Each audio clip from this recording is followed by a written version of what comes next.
Здравей, Светли. Още един въпрос имам към тебе и това ще е последния въпрос за днеска. Нямаш ли чувство, че въпреки, че разискваме темата за агентите, някой постоянно измества, прави лични атаки, доктринални атаки, атаки върху морала, върху образованието на дадени личности и някой има заинтересовано само и само да не се разисква темата с агентите и лустрацията? Определено има изместване на темите от агентите, от това, което виждам в публичното пространство. Основно се дискутира, понеже АРЦ беше единствената деноминация, която може да се каже, че цялостно подкрепи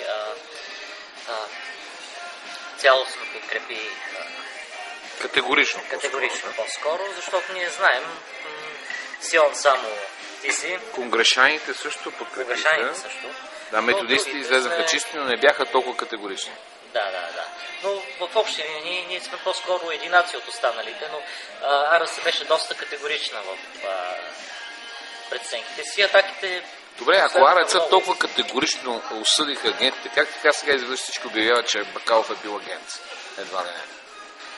А самата деноминация обвинява, цяла деноминация категорично обвинява и заклемява агентурата. Не е ли смешно? Няма логика. Царство разделено против себе си. Аз и това го написах категорично при последната дискусия с Пев, че в конкретния случай това е належащ проблем, защото първо Бакалов, за който толкова много са се захванали да го заяждат. А защо говорят за Бакалов, а не говорят за агентите? Темата е агентите и лустрацията. Очевидно не им изнася да говоря. А Бакалов, доколкото знаме в Щатите, така ли е? Така. Той не пастирува вече. От 3 години и повече. Единственото е, че пише по форумите и това, което е интересно е, че явно един човек, който пише по форумите, се явява по-голяма заплаха за статуквото, отколкото един реален пастор. А те за това се захващат явно, че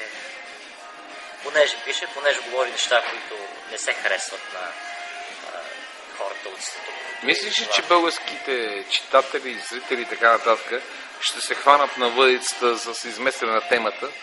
Или отново ще се дава същия въпрос за агентите и лустрацията? За голямо съжаление, много голяма част ще се хванат, защото те вече са възпитани в този дух.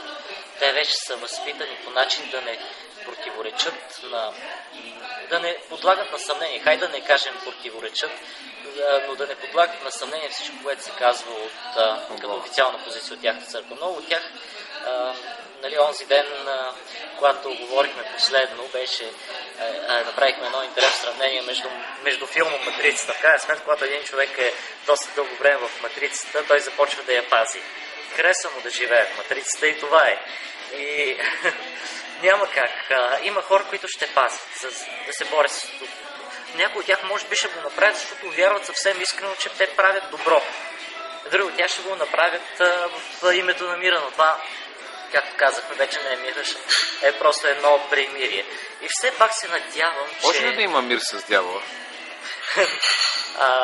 За едни християни, може ли да има мир с дявола? Защото по същия начин мога да кажа, може да има мир с агенти на ДС. Може ли да има мир с дявола? Това е малко подвеждаш въпрос, както знаеш.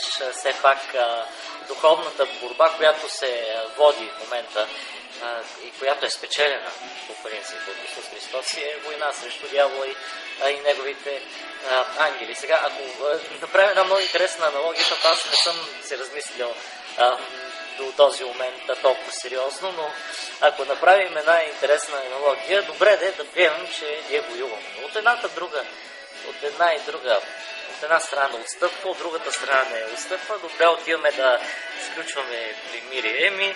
Той дявол действа така, че изобщо няма да не смяташ, че примирието винаги е на база на някакъв компромис? Разбира се.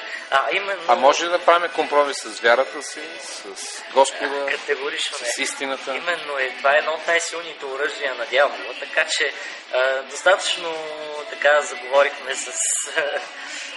конкретно, че няма как да стане. Тогава това означава, че примирие не може да имаме с ДС. И не може да направим компромис, ще трябва да изкараме нещата до края. Разбира се, че не може.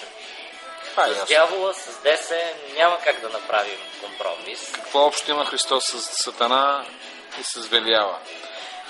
Добре, Бог да те Добре, аз благослови. ще благодаря и теб да те благослови, пастор Пилев. Благославям те за това, че си действаш на правилната, на моралната позиция, на християнската позиция. И искам да кажа едно нещо като заключение.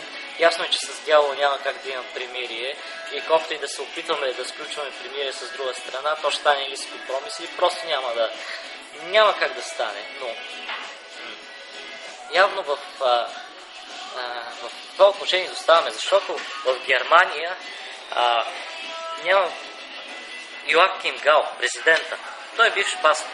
И е един от основните изобличители на местната секретна агенция, тайна агенция, Щази, която е налог на нашето ДС.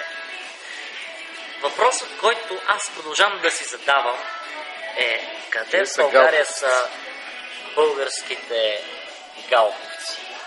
Къде са те? Защо Ние имаме няма? велевци, христовци, Велевци, клисурци. Клисурски, костовски, бесци. Нито един от тях не взе крайна позиция като германския пастор, който стана президент. Кога ще видим някога такъв политик в България, който да е Божий човек, който да заставя на пътя на истината? Това е много важен въпрос, който всеки от нас трябва да си зададе. Но, за съжаление, за да го постигнем в демократична общност, трябва да бъдем обединени.